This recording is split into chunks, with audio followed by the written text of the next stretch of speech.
Party ने कर दिया है ऐलान कि अकेले ही लड़ेंगे दिल्ली का घमासान। नमस्कार, मैं हूं आपके साथ अर्पिता आर्या। दिल्ली की सियासी तपिश अब चारों ओर महसूस होने लगी है। चुनाव आयोग की ओर से दिल्ली विधानसभा के शेड्यूल का ऐलान होने में अभी वक्त है, लेकिन राजनीतिक दलों ने अपनी रणनीति के संकेत देने शुरू कर दिए हैं।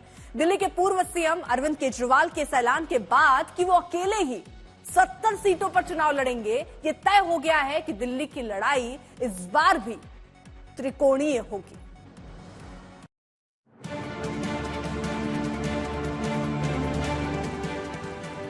दिल्ली में कोई गठबंधन नहीं होगा।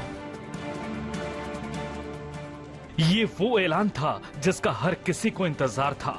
दिल्ली में कोई गठबंधन नहीं होगा। हरियाणा और महाराष्ट्र में कांग्रेस की हार के बाद अंदाजा तो हर कोई लगा रहा था, लेकिन पूर्व मुख्यमंत्री अरविंद केजरीवाल की तरफ से औपचारिक ऐलान होने के बाद अब तस्वीर साफ हो गई है। बच गया दिल्ली चुनाव का बिगुल।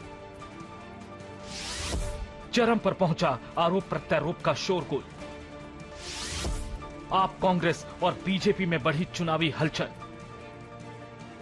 दिल्ली के दिल में क्या है, यह तो कुछ महीनों के बाद होने वाले विधानसभा चुनाव में तय होगा, लेकिन राजनीतिक दलों के दिल में क्या है, यह काफी हद तक रविवार को तय हो गया।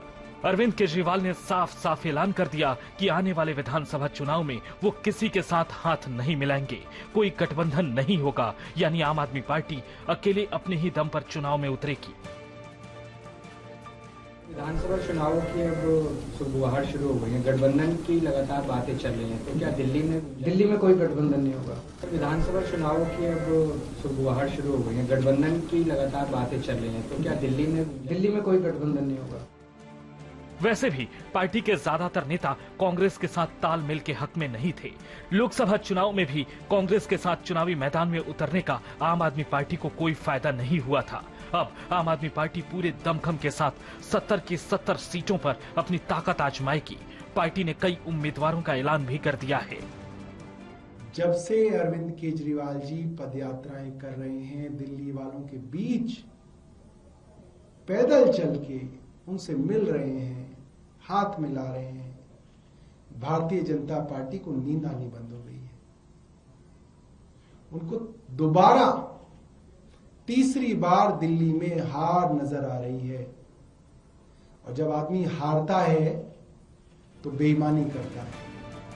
उधर बीजेपी ने भी दिल्ली चुनाव को लेकर रणनीति बनानी शुरू कर दी है। बीजेपी ने अपनी चुनाव संचालन समिति की पहली अहम बैठक की, जिसमें प्रमुख सदस्यों के अलावा सांसद, पूर्व विधायक और जिम्मेदार पदाधिकारी भी मौजूद रहे। केजरीवाल के अकेले लड़ने के ऐलान के बाद बीजेपी भी दिल्ली के मुद्दों को उछालने में जुट गई है। अरविंद केजरीवाल जी 10 साल से दिल्ली के अंदर मुख्यमंत्री के रूप में रहे हैं, 9.5 साल।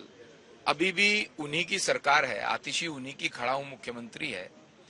जब ये आज जनता के बीच में अगले इलेक्शन के लिए जा रहे हैं, तो जनता इनसे सवाल पूछ रही है कि आपने पीने का पानी साफ क्यों नहीं दिया, आपने दिल्ली के अंदर जो इतना बड़ा प्रदूषण है उसके लिए क्या किया, आपने हमारे यहाँ की सड़क, नाली, अब तो कॉरपोरेशन भी इनके पास है, कूड़ा साफ क्यों नहीं किया। तो जब जनता उनसे सवाल पूछ रही है, इनके कार्यकर्ता और ये लोग एजिटेट करते हैं। आम आदमी पार्टी का साथ छोड़ चुके और अब बीजेपी में शामिल कैलाश गहलोत ने पूरे जोर शोर से बीजेपी की जीत का दम भर दिया है।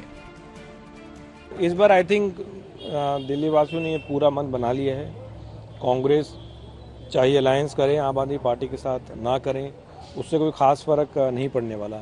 अगर आपने लोकसभा के चुनाव में देखा होगा तो अलायंस होने का कोई खास उसमें इम्पैक्ट नहीं हुआ। इनफैक्ट उस टाइम तो नारा दिया था कि अगर आप चाहते हैं कि मैं जेल नहीं जाऊं तो आप जरूर आम आदमी पार्टी को वोट दें। उस अपील का भी लोगों पे कोई फर्क नहीं पड़ा। उधर हर किसी की नजर कांग्रेस पर टिकी थी। आम आदमी पार्टी के साथ तालमेल की संभावनाओं के खात्मे के साथ ही कांग्रेस ने भी पूरी ताकत दिल्ली में लगा दी है। विधानसभा चुनावों के मद्देनजर कांग्रेस ने रविवार को रामलीला मैदान में रैली आयोजित की। कांग्रेस अध्यक्ष मल्लिकार्जुन खड़गे ने कई मुद्दों पर सरकार को घेरने की कोशिश की और आने वाले चुनाव को देखते हुए अलग अलग वर्गों को साधने की मुहिम का भी आगाज कर दिया। एक रहकर इस संविधान को बचाना होगा, और हर पार्टी के लोग अपने अपने हिसाब से काम कर रहे हैं, उसके साथ ही हमको लोकतंत्र को भी बचाना है। और लोकतंत्र नहीं बचेगा, आपकी हिस्सेदारी नहीं बढ़ेगी। जैसे जैसे दिल्ली का मौसम सर्द होता जा रहा है, सियासत की सरगर्मियां चुनावी फिजा को खुशगवार बना रही हैं। वैसे अभी तो आगाज ही हुआ है। दिल्ली की राजनीति अगले 2 महीने में कई बार करवट लेगी, कई बार मौसम बदलेगी और जाहिर है पाला बदलने वालों की भी कोई कमी नहीं होगी। आशुतोष मिश्रा के साथ सुशांत मेहरा, दिल्ली आज तक। चलिए हम आपको बताते हैं कि दिल्ली विधानसभा में कौन सी पार्टी कहां खड़ी है। 2015 और 2020 के विधानसभा चुनाव में आम आदमी पार्टी ने जहां एक तरफा जीत हासिल की, वहीं कांग्रेस का खाता तक नहीं खुला। बात अगर बीजेपी की करें तो 2013 में 31 सीट जीतने वाली बीजेपी 2015 में 3 सीट ही जीत पाई, जबकि पिछली बार उसके 8 विधायक चुने गए। अब आपको दिखाते हैं कि गठबंधन का दिल्ली में इस बार लोकसभा चुनाव में क्या हाल हुआ था। बीजेपी ने एक तरफा शानदार जीत यहां हासिल की थी, वह इंडिया गठबंधन को करारी हार का सामना करना पड़ रहा था। की सियासी गलियों में सुरक्षा को लेकर आम आदमी पार्टी और बीजेपी फिर आमने सामने। एक तरफ है विधायक नरेश बाल्यान की गिरफ्तारी, तो दूसरी तरफ अरविंद केजरीवाल पर हर कुछ दिन में होने वाले ये हमले। फिलहाल आप विधायक को तो 2 दिन के रिमांड पे भेज दिया गया है, लेकिन सुरक्षा का मुद्दा चुनाव तक गर्माता ही रहेगा।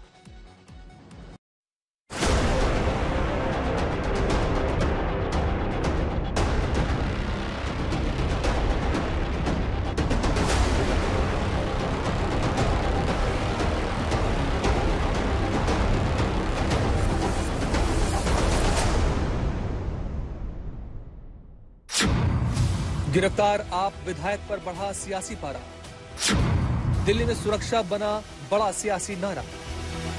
चुनाव से पहले हर दिन एक नया मुद्दा दिल्ली की सुर्खियां बन रहा है। ताजा मामला है आप विधायक नरेश बाल्यान का, जिन्हें रविवार की शाम 2 दिन की पुलिस रिमांड में भेज दिया गया। दरअसल आप विधायक नरेश बाल्यान पर गैंगस्टर कपिल सांगवान के साथ मिलकर उगाही रैकेट चलाने का आरोप है। रविवार को नरेश बाल्यान से पहले आरकेपुरम के क्राइम ब्रांच दफ्तर में पूछताछ की गई, फिर उन्हें राउज एवेन्यू कोर्ट में पेश किया गया।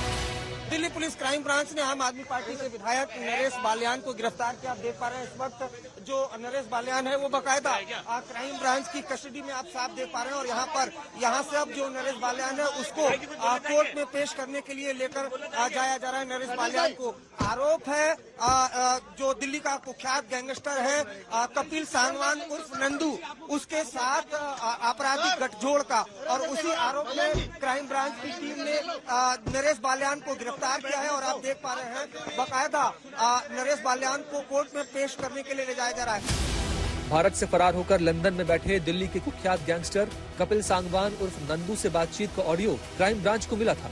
पुलिस का कहना है कि ऑडियो क्लिप काफी वक्त से सोशल मीडिया पर है। अब इसमें कपिल सांगवान की आवाज है या नहीं, इसकी जांच की जा रही है। विदेश से संचालित संगठित अपराध का मूल उद्देश्य बेसिकली वित्तीय लाभ ही है।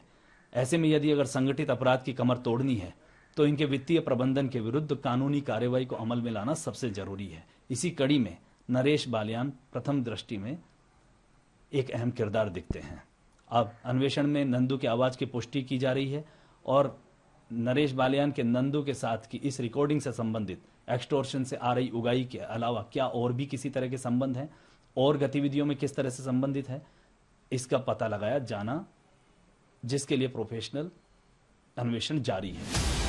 आप विधायक नरेश बाल्यान की गिरफ्तारी के बाद से दिल्ली का सियासी पारा अचानक और बढ़ गया। पूर्व सीएम अरविंद केजरीवाल ने इसे साजिश करार देते हुए सारे आरोप बीजेपी और पुलिस के सर मढ़ दिए, जबकि बीजेपी ने उल्टे आम आदमी पार्टी को ही सवालों के घेरे में खड़ा कर दिया है। नरेश बाल्यान की गिरफ्तारी से अमित शाह जी ने दिल्ली की जनता को क्या संदेश दिया है? उन्होंने सीधा सीधा संदेश दिया है कि अगर तुमने कंप्लेन करने की कोशिश करी, अगर तुम्हारे साथ कुछ भी होता है और तुमने कंप्लेन करी, तो तुम्हें ही तुम्हारे ऊपर हमला भी कराया जा सकता है, तुम्हें गिरफ्तार भी किया जा सकता है। कंप्लेन करने की हिम्मत मत करना। गैंगस्टर्स को क्या संदेश दिया अमित शाह जी ने कि मैं हूं, तुम्हें बचाने के लिए चिंता मत करना, कोई कंप्लेंट आएगी कंप्लेनेंट की ऐसी तैसी कर देंगे। आपराधिक पार्टी है आम आदमी पार्टी, संयोजक जमानत पर, बाकी नेता जमानत पर, गंभीर आरोपों से उनके विधायक गिरे हुए हैं और नरेश बाल्यान और अपराधियों का जो गठबंधन है ये आम आदमी पार्टी का चरित्र दिखाता है। ऑडियो में जिस तरह से दिखाया जा रहा है किस तरह से वो टिप्स देते हैं, रंगदारी वसूलने के लिए उनसे कहते हैं और फिर उसमें से अवैध उगाही करते हैं। मुझे हैरानी संजय सिंह के बयान पे है जो ये कह रहे हैं कि नरेश बालियान को धमकी मिलती थी। उस ऑडियो को संजय सिंह ने ध्यान से नहीं सुना, दोबारा सुन लें। ये तो रंगदारी वसूलने का एक रैकेट है जिसके एक पात्र नरेश बालियान है। इसकी उगाही कहाँ जाती है वो आने वाले दिनों में जांच एजेंसी तय करके बताएगी। दिल्ली के पूर्व सीएम केजरीवाल आने वाले चुनाव में दिल्ली में सुरक्षा के मुद्दे को आक्रामक अंदाज में भुनाने में जुट गए। रविवार को केजरीवाल ने फिर दोहराया कि दिल्ली दहशत में जी रही है। दिल्ली का मुख्यमंत्री रह चुका हूँ, लोगों में जाता हूँ, लोगों से मिलता हूँ, लोग इसको लेके बहुत चिंतित हैं। दिल्ली के लोग दहशत के माहौल में जी रहे हैं, उन्हें पता नहीं कि कब किसके साथ क्या हो जाएगा। तो पिछले कुछ दिनों से कई दिन मैं कुछ नहीं बोला, मुझे लगा स्थिति सुधर जाएगी और ये एक ऐसा मुद्दा नहीं है जिस पे राजनीति होनी चाहिए। लेकिन जब स्थिति बद से बदतर होती जा रही है और खुलेआम दिल्ली के अंदर सड़कों के ऊपर गोलियां चलने लगी हैं, ऐसा लगता है कि गैंगस्टर्स ने दिल्ली के ऊपर कब्जा कर लिया है। दिल्ली के चुनाव में सुरक्षा का मुद्दा हमेशा से बड़ा रहा है। बेशक बीजेपी इसे आम आदमी पार्टी की नौटंकी बताती रही है, लेकिन आप इसे हर बार आम आदमी से जोड़कर सहानुभूति बटोरने की कोशिश करती रही है। दिल्ली से अरविंद ओझा के साथ आज तक ब्यूरो।